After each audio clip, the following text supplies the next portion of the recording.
Narito tayo sa kamutihan ni Pastor Vito. Isang plat lamang ito, pero ito rin gagawin niyang binhi.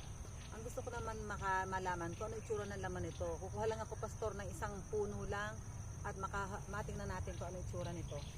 Atin munang babalata. Alam niyo po ang talagang itong kamote tops, napakasustansya nito. Na atin naman itong ginagawan juice. Mamaya atin gagawin ito. Ay, atin lamang siyang titingnan. Ito na.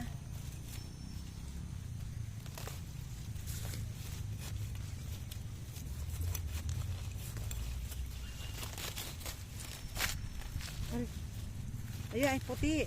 Puti ang kulay niya. Kulay mo na yun, amlay. Sa atin itong gagawin naman binhi uli. Ito naman mga dahon. Ayan.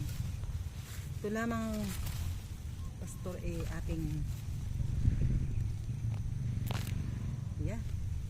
isang miracle ang ating kamote. Wow! Isang inalim. Ang dalim ng kanyang.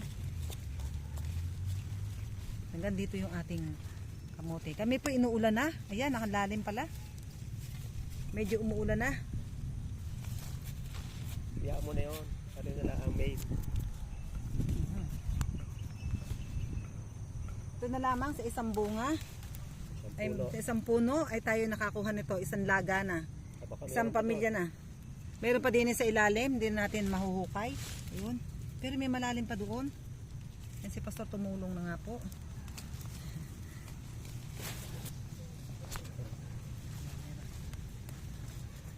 Inabot ito ng sobrang lalakas na ulan. Nababad. Ay, pero maganda rin, no?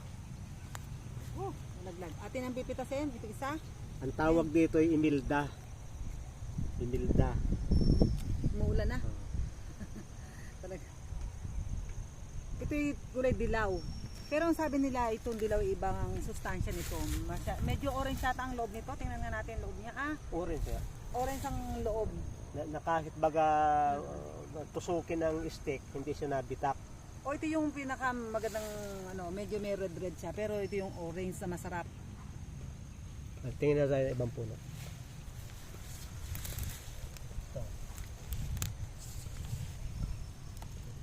Naku, ang laki nito. Kapag tayo kumain lamang ng 2 piraso, pwede na tayong hindi kumain ng kanin. Mataas ang carbohydrates nito. Matagal ang busog. At saka ito maganda rin ito sa mga tao may diabetes. Kasi nga ito ay mataas ang folate niya. Maganda ang marami siyang fiber. Maganda sa ating katawan para bumaba ang ating blood sugar ng ating katawan. Si Pastor ay parehang kuha. Aray ko. Siko na. At saka yung violet yung kanyang puno.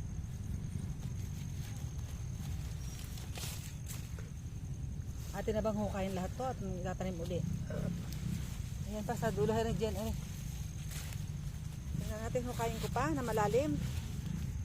At talagang, ayan, si Pastor na ang bumuno. Hindi na.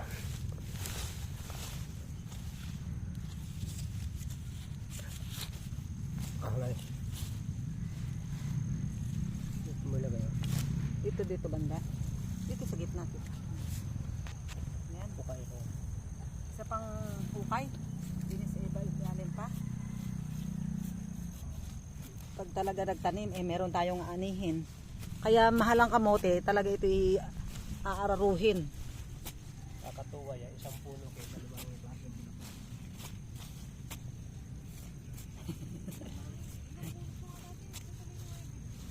Pag talaga hindi inararo, hindi binungkal, ayan. Pag hindi binungkal ang lupa, nakadikit. Ayan. Ayan. So, kamuntik na nasugatan ang kamote natin. Kaya meron na tayong isang kain na kamote, isang pamilya na ang ating naani. Kaya marami pong salamat sa patuloy na pagsubaybay sa mga ka-natural ni Pastor Vito.